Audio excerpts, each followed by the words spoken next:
Have you been wanting to make a Bible cover for yourself? I got you.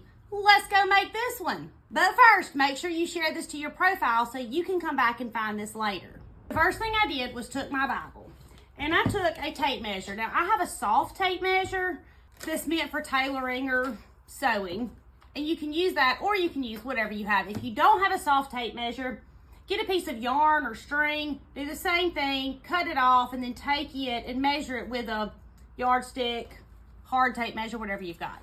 So I'm going to take my tape measure and I'm going to start even with this side, the cover of the back of my Bible, okay?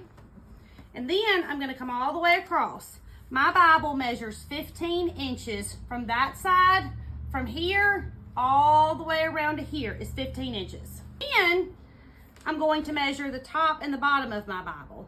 And my Bible is 9 inches from the top to the bottom. So this was 15 inches. I'm going to add 8 inches to that, which is 23. So that's 23 inches. And then this is 9 inches. I'm going to add 1 inch to that. So that's 10 inches. So I'm going to start with 2 pieces of fabric, 10 inches by 23 inches. Now, you could make it the exact same way we made the notebook covers by measuring your Bible, exactly like we just said. Or you can do what I'm doing, the same, whatever it is you want to do. I have this piece of fabric, 23 by 10. See my note? And I quilted mine. Now, lots of people ask me about quilting on a domestic machine, and they have something called stitch in the ditch. A technique, I guess, is what you would say.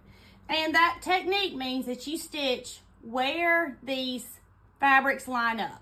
So you would stitch in this section right here. Well, I'm terrible at it. Terrible. My stitch in the ditch never ends up in the ditch. So I stitched mine like this. Can you see that? I stitched on either side of it, straight lines. Now, full transparency, I needed my piece of fabric to end up 23 by 10, so I actually cut it about a ½ inch bigger all the way around because I was quilting it and I was afraid I was going to have to square it up when I was done, and I did. So I'm not adding another piece of fabric because I've quilted mine. I'm just going to use this and I'm going to fold it over like this, sew it down, and then put my Bible in it. But first, we're going to do our binding. So I made this out of some fabric, and these are the pieces I had left over. So I cut those and I pieced them together, end to end to end, okay? Now, I just sewed them straight. Do not yell at me about sewing on the bias. I'm not here for it.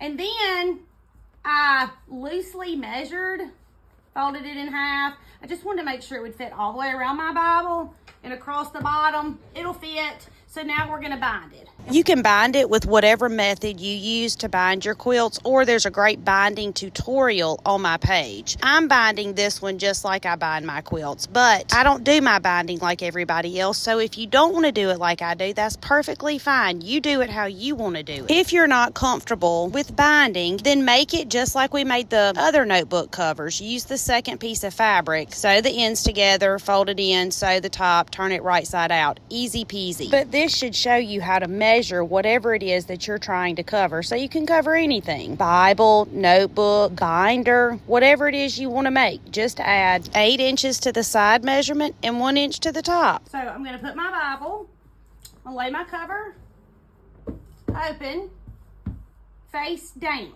Okay, this is the inside. I'm going to place my Bible in what I think is the center, and then I'm going to fold my cover over it. And I'm going to look at it and make sure that it's reasonably even.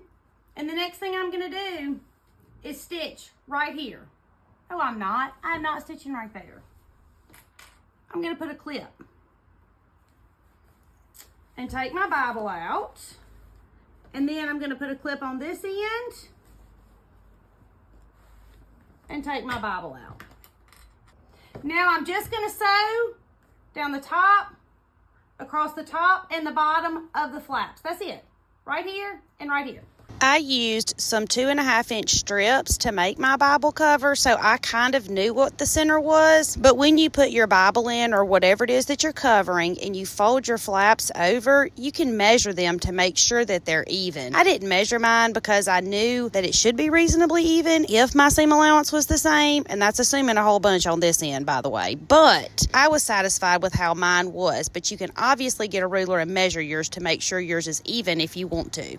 Oh my goodness, oh my goodness, oh my goodness. Let's put it on our Bible and see what it looks like. Oh my goodness, how precious is that? So here's the Bible cover that y'all been asking for. But you know what y'all are going to ask me in the comments? How do I add a pocket? Where can I put my pen? Can I add some elastic? The answer to all those things is yes. Just add you a pocket right here. Easy peasy. Put you a piece of elastic. Add it in your seam from here to here. Easy, easy. You make this any way you want to, but I can't wait to see what you make. My name is Tammy. I'm your favorite sewing teacher, and I would love for you to come sew with me.